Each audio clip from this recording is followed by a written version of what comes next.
Bien, bonjour à tous. J'espère que chacun a pu trouver une place. Je vous souhaite la bienvenue pour cette conférence consacrée aux 5 raisons pour participer à l'exposition universelle d'Osaka au Japon en 2025.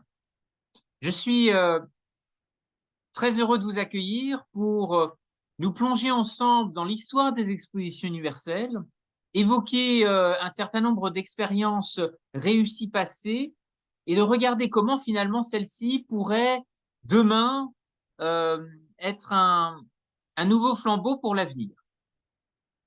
L'exposition universelle la plus récente est celle de Dubaï. Elle s'est déroulée dans un contexte compliqué à travers le Covid aux Émirats arabes unis, plateforme de relations entre l'Asie, le Moyen-Orient, l'Europe. Et malgré tout, dans cet environnement sanitaire difficile, elle a réussi son pari d'être un rendez-vous où finalement, comme ses précédentes, et nous l'espérons pour la prochaine à Osaka, chaque exposition offre une expérience exceptionnelle où les portes de ces grands événements ne se referment jamais pour continuer à connecter les esprits et construire le futur. C'était justement le thème qui avait été retenu par les organisateurs d'Ubayot, et je crois que cela reste finalement une boussole créative pour les innovateurs de demain. Alors, je vous propose peut-être de revenir sur les grandes articulations, les grands temps forts qui ont marqué Dubaï, pour ensuite nous projeter sur la façon dont va être bâtie la prochaine exposition prévue à Osaka, au Japon, en 2025. Avec sans doute l'idée d'être à nouveau un moment pour créer, innover et collaborer ensemble. Vous pouvez apercevoir ici la vue aérienne du site qui a été conçu à Dubaï, très à l'extérieur de la ville, quasiment 1 à 2 heures de route du premier port historique de Dera, qui était un petit port de pêcheurs de perles et qui a été le point de naissance de Dubaï.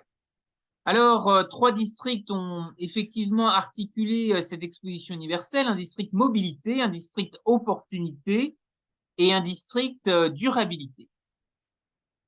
La possibilité de relier cette exposition universelle a été pour ces visiteurs grandement facilitée grâce à un métro, dernier cri, réalisation franco-japonaise, puisqu'elle associait à la fois l'opérateur de mobilité français Keolis et Mitsubishi, qui a aussi une expertise pointue dans ce domaine.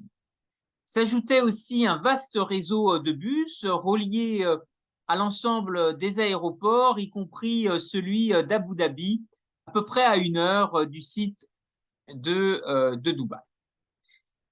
Ce qui a été, en tous les cas, l'un des éléments névralgiques de cette exposition universelle, c'est d'exposer le pouvoir des connexions pour façonner notre monde. Notre monde de demain est finalement ce que les Britanniques, les Anglo-Saxons appelleraient le networking, s'est retrouvé démultiplié lors de cette exposition universelle avec peut-être une phrase, une formule qui pourrait finalement résumer l'expérience vécue. Dubaï a été peut-être finalement 192 façons de voir le monde, avec des pavillons tout aussi exceptionnels.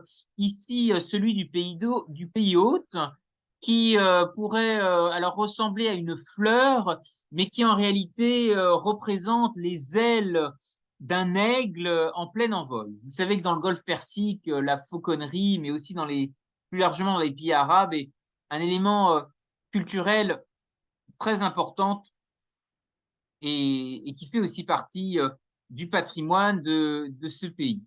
Je vous propose de regarder le cas exceptionnel de la participation d'un pays dans le cadre de cette exposition. Nous allons y revenir. C'est celui de l'Ukraine.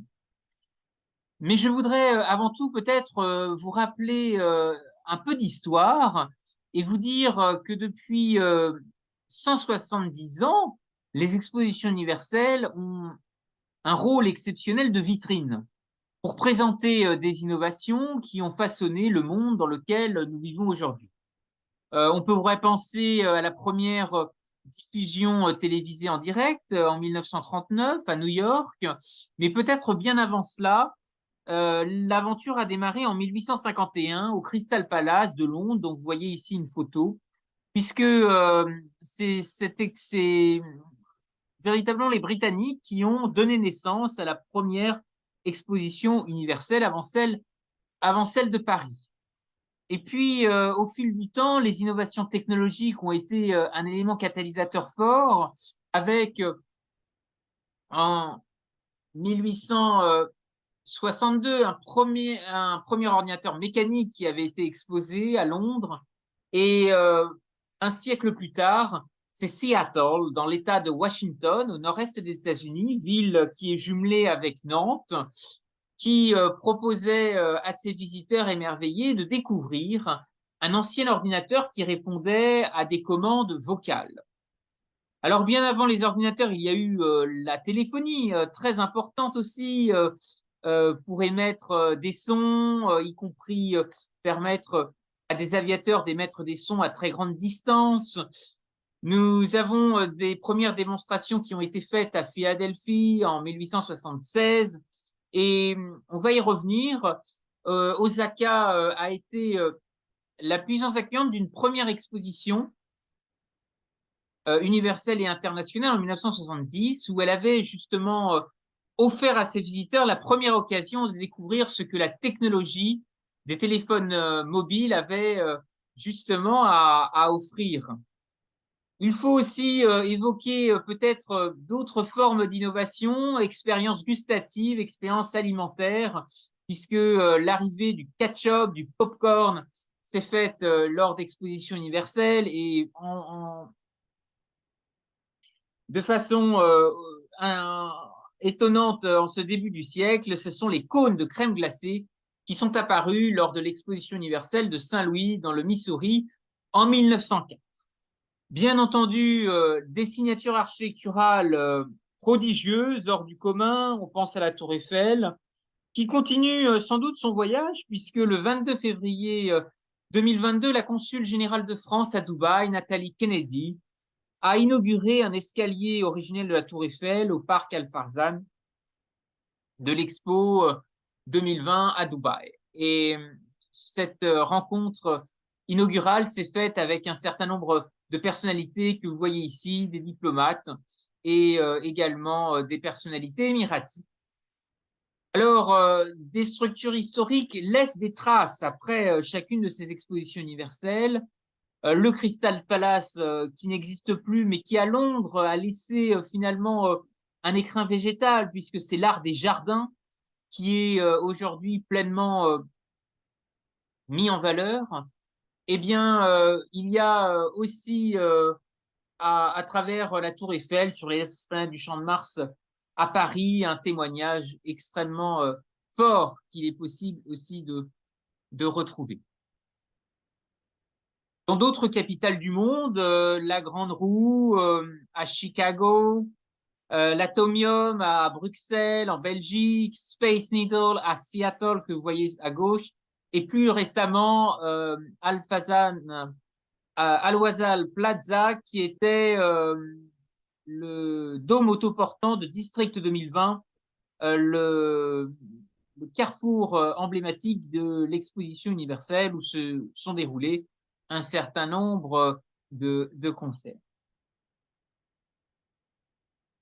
Alors, je voudrais vous proposer peut-être de revenir sur la participation étonnante d'un pays qui a été extrêmement chahuté ces derniers temps, exposé à la mémoire de la guerre et des conflits, c'est l'Ukraine, qui, de manière extrêmement audacieuse, a mis en valeur un pavillon autour du thème Smart Ukraine Connecting Dots. Ukraine intelligente, connecter les points. Le pavillon ukrainien était un espace divisé en 3 groupes thématiques: la ville intelligente, la pensée intelligente et les sentiments intelligents. Et l'ambition de ces 3 thématiques visait justement à résoudre les problèmes de l'humanité avec créativité et bon sens. Alors, quand on pense à l'Ukraine, on pense effectivement au grenier à blé de l'Union soviétique. Eh bien, ce pavillon a su innover et nous donner de nouvelles envies de nous intéresser à la terre, à la vie, et d'apprendre à tricoter avec justement le point de blé, en révélant aussi des inventions majeures, comme un vélo électrique pouvant parcourir 380 km après une charge, ainsi qu'une imprimante 3D pour la céramique et des stores solaires capables de générer de l'énergie, reflétant ainsi le caractère unique et l'originalité du peuple ukrainien et de sa culture à travers le prisme des technologies modernes. Alors, le pavillon était extrêmement novateur en présentant un champ de blé, de nano-blé et de blé numérique, avec justement cette solution et cette vue d'ensemble qui entendait démontrer symboliquement le mouvement de l'Ukraine vers l'avenir, en harmonie avec la nature et le progrès technologique. Et donc, ce pavillon Ukraine, Ukraine intelligente, point de connexion, a accueilli aussi de grands événementiels, défilés de mode, séminaires thématiques et performances créatives. Alors, dans la mémoire de la guerre, des conflits, on pourrait aussi citer d'autres pavillons remarquables. De l'Ukraine, on pourrait basculer vers celui du Yémen, qui était aussi extrêmement intéressant, qui a un point d'intérêt pour Saint-Malo, parce qu'en sortant de la gare, vous savez qu'on retrouve cette fameuse avenue de Moka qui mène vers la mer, vers le Sillon. Eh bien, les corsaires du café qui ont sillonné la route du Moka ont une histoire intéressante entre la, la cité corsaire intramuros et le passé commerçant du port de Moka et son arrière-pays montagneux de caféiculture. C'est en tous les cas la richesse de ces échanges qui ont rythmé la vie de grands pavillons. Je voudrais, pour aller plus loin, vous en citer l'un d'entre eux, atypique, qui était le pavillon des femmes, qui a été mis en œuvre grâce au partenariat avec le joaillier Cartier, avec un message assez fort, lorsque les femmes s'épanouissent, l'humanité s'épanouit, et l'idée de montrer justement la contribution féminine à des expositions universelles qui renouvellent finalement un exercice déjà réalisé lors de l'exposition universelle de Chicago, où il y avait eu pour la première fois un pavillon des femmes. Et Cartier a aussi mis en avant peut-être à travers sa présence finalement la contribution qu'il a eue avec des femmes en résistance dans des moments difficiles, et je pense en particulier à Jeanne Toussaint et la broche que vous voyez ici, cet oiseau en cage qui, au moment de la libération, était sorti de sa cage. Euh, des bijoux célébratoires qui montrent effectivement, dans des périodes de crise, de conflit, comment cette maison a aussi euh, œuvré et appuyé le général de Gaulle, notamment lors de son exil à Londres, et en lui ouvrant les portes de son siège londonien à son arrivée en 1940, et en lui permettant aussi d'enregistrer un certain nombre de ses discours. Relation de quartier avec aussi d'autres femmes en dissidence, en particulier Coco Chanel. Alors, réfléchissons peut-être à demain, à de nouvelles lueurs d'espoir de 2023 à l'horizon 2025. Je vous propose maintenant de nous positionner dans les échanges en basculant finalement de Dubaï à la baie d'Osaka au Japon. Alors, District 2020 ne va pas tout à fait disparaître, puisque vous savez que des conférences après celle de Sharm el-Sheikh, en ce qui concerne la COP, conférence sur le climat, vont aussi se dérouler là-bas, et donc beaucoup de visiteurs auront sans doute la possibilité de retrouver des souvenirs, des témoignages et signatures architecturales de cette exposition. Ici, en photo, un projet inédit d'avancement sur la mer, qui est le site qui va accueillir demain l'exposition de d'Osaka, dans une baie extrêmement atypique, au cœur du Kansai, le berceau industriel de l'ère Meiji, des modernités japonaises. Eh bien, cette plateforme sera en tous les cas essentielle au dialogue mondial et sans doute un lieu où des humains et des innovations de la planète s'allient afin de traiter à un niveau planétaire des problèmes auxquels l'humanité est confrontée. Alors, ce n'est pas tout à fait une première, puisque Osaka avait déjà accueilli une exposition en 1970 qui avait été à la fois un symbole de la croissance économique rapide dans l'archipel et un des rendez-vous les mieux réussis du pays du soleil levant. Il y a eu aussi l'expérience d'Aichi en 2005 et 20 ans après, eh bien, en 2025, l'exposition universelle d'Osaka réunira à nouveau la communauté internationale en étant un laboratoire de transformation comme l'ont été les Jeux olympiques de Tokyo en 2020 qui avaient l'ambition d'offrir une première vitrine en tant que Jeux olympiques de l'hydrogène. Alors est-ce que ça offrira en tous les cas des idées novatrices au JO de Paris en 2024? Souhaitons-le. En tous les cas, une boussole est véritablement inscrite à l'agenda de cette exposition universelle prévue à Osaka, c'est l'agenda des ODD, autrement dit les objectifs du développement durable. Puisque vous savez qu'en 2025, nous serons qu'à 5 années de la cible fixée par les Nations Unies, à savoir 2030, pour atteindre les objectifs du développement durable, et 5 années qui seront peut-être des années cruciales pour redoubler d'efforts afin de réaliser ces objectifs. Et Osaka entend devenir un lieu où domine justement l'optimisme, l'envie d'entreprendre, même en période de crise, même en période de conflit. Et donc cette exposition a justement une ambition d'être un tremplin stratégique pour concrétiser les objectifs du développement durable à l'horizon 2030 et y associer de grands partenaires en Afrique et en Asie. Ce qui est intéressant pour l'ensemble des nations qui seront représentées à travers un pavillon, et la France en aura un, c'est de penser justement la façon dont s'opère cette grande transformation et l'élaboration qui aujourd'hui et demain va devoir être faite dans l'élaboration de nouveaux modèles.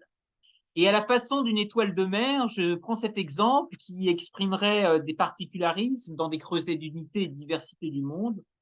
Les îles et régions peuvent pleinement s'appuyer sur les multiples mérites de l'exposition universelle prévue dans la baie d'Osaka au Japon. Rassembler les connaissances du monde sous la forme notamment de savoir-faire innovants pour créer, communiquer et en particulier communiquer de nouvelles idées. Je pense que c'est l'un des points clés et l'un des premiers arguments parmi les 5 que je vous propose dans le cadre de cette conférence pour participer à l'exposition universelle. Deuxième élément, argument, l'idée de pouvoir augmenter des opportunités d'investissement du Japon vers l'étranger, qui est effectivement un corridor d'échange intéressant. Alors, on repense en Bretagne à des expériences qui remontent aux années 70, où effectivement le niveau de protectionnisme européen faisait que les Japonais avaient besoin de déplacer des unités de production sur le sol européen. La devise au Japon qui permettait aussi de pleinement faciliter ce genre d'opération. Tout ce contexte, en fait, me permet peut-être de faire la transition entre ce deuxième argument, le contexte d'hier, Japon-Bretagne, et celui d'aujourd'hui et peut-être de demain, c'est de pouvoir créer à nouveau de l'innovation. Et comment le faire? En activant de l'interaction humaine. Ça sera la troisième raison, à mon avis, de participer à l'exposition universelle d'Osaka. Quatrième raison, c'est d'activer les économies de la maritimité et aussi de pousser l'internationalisation de PME régionales autour de la New Nature Economy. Alors, la New Nature Economy, c'est l'économie verte. Alors, en Bretagne, on pourrait l'appeler la glace économie parce qu'elle est aussi au croisement de l'économie bleue et de l'économie blanche autour des nouvelles technologies de l'information et de la communication, du numérique. Il y a sans doute de nouvelles opportunités à faire connaître en s'appuyant sur les richesses de cultures insulaires et également des cultures maritimes comme un levier d'échange entre l'archipel et nippon et la Bretagne. D'autant que le Japon a des relations méconnues avec de nombreuses communautés insulaires. Et je voudrais citer en particulier Taïwan, qui a connu 80 ans d'occupation japonaise, où les transferts d'innovation techniques et technologiques sont encore très forts. L'identité taïwanaise est très, très, très spécifique. Elle est un mélange d'identité chinoise, de créativité, d'identité japonaise avec beaucoup de rigueur et d'ingénierie. Et tout ça donne des savoir-faire technologiques extrêmement intéressants, comme ceux qu'on connaît dans les semi-conducteurs notamment. Alors, Osaka Expo va permettre sans doute de relancer aussi une vieille histoire avec le Japon, à l'époque où les huîtres de Cancale commençaient à disparaître en raison de nombreuses maladies. Et c'est à cette période que les Japonais sont arrivés en Bretagne en offrant de nouveaux naissins de la baie de Sendai au nord, nord-est de l'archipel. Cette métropole qui a des universités, des parcs d'activités innovantes, a, à la suite de cette coopération, signé un jumelage avec la métropole régionale la plus importante, à savoir la ville de Rennes, en 1967, car elle offrait finalement une taille critique suffisante pour permettre un échange urbain et métropolitain, même si le début effectivement de cette histoire, c'est la baie du Mont-Saint-Michel. Cancale aurait peut-être pu avoir un jumelage. Le Mont-Saint-Michel est jumelé avec plusieurs montagnes sacrées au nord de la Chine, dans la province du Shandong, mais aussi au Japon. Des échanges aussi existent avec la Corée du Sud. Eh bien, voici quelques nouvelles que nous pouvons utiliser maintenant. Encourager des nouvelles ingénieries de projet, des architectes, des jardiniers en intelligence humaine et ou en design à commencer dès à présent à expérimenter pour 2025.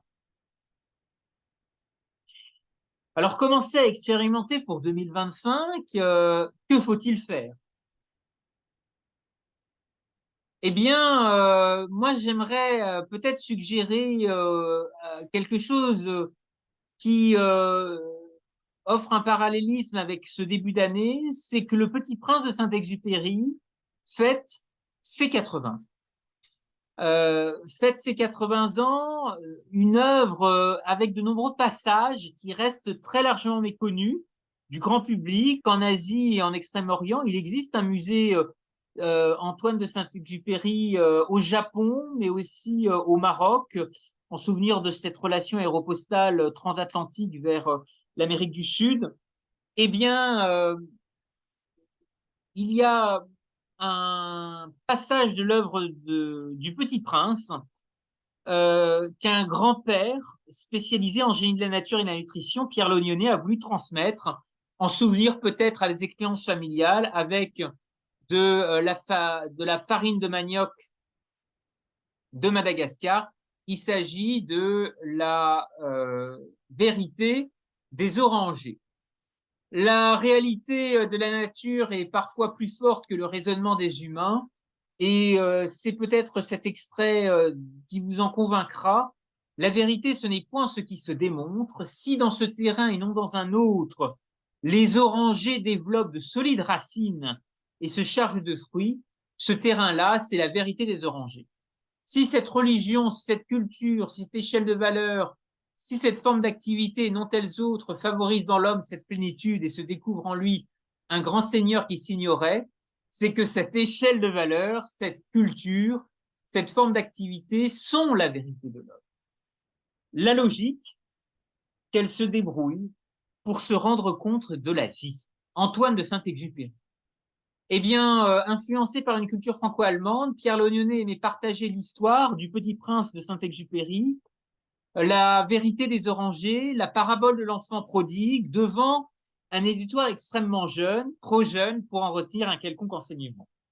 Et c'est ce principe de réalité appliquée à ces projets, de pouvoir utiliser chaque circonstance de la vie pour en tirer une vérité, un enseignement, considérant que la réalité de la nature est parfois plus forte que l'émotion et le raisonnement des humains.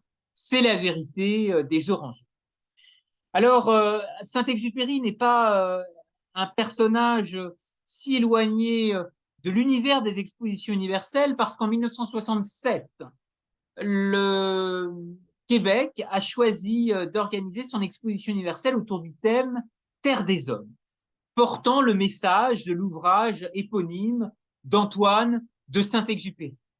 Eh bien, la prochaine exposition universelle va être prévue du 3 mai au 23 novembre 2025, période de 6 mois, dans la baie d'Osaka, berceau de la révolution industrielle, de l'ère Meiji et des modernités japonaises. Je souhaite vous encourager à suivre des travaux de prospective au sein de la Fondation culturelle Théophile Lognonnet pour réfléchir à travers des conférences, des ateliers de prospective et aussi des voyages d'études à de nouvelles formes de participation, de nouvelles formes de dialogue des cultures, de nouvelles formes d'interaction et surtout de nouvelles formes de transfert d'innovation.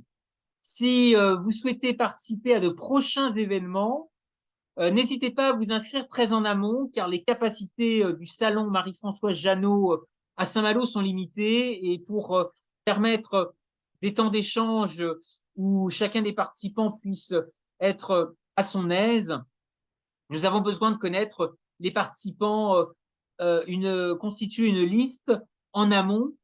Ceci étant, vous pouvez retrouver sur les réseaux sociaux, Facebook et Twitter, nos actualités et je vous invite d'ores et déjà, si vous le souhaitez, pour être au courant de nos prochains événements, à suivre soit sur Facebook ou sur Twitter. Il vous suffit de taper Fondation culturelle Théophile Lognonnet.